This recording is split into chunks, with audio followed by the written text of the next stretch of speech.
Hello guys, ituturo ko sa inyo kung paano i-share ang ating live ng maramihan. Ipe-press nyo tong ayan tong host, ayan yung host, di ba? Pe-press nyo yan ng matagal.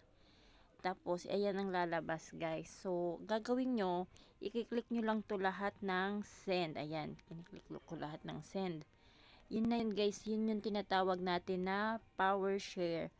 So, yun ang pipindutin nyo para para marami kayong mapag-share ng ating live. So, yun lang guys ha. Ngayon, alam niyo na kung paano mag-power share.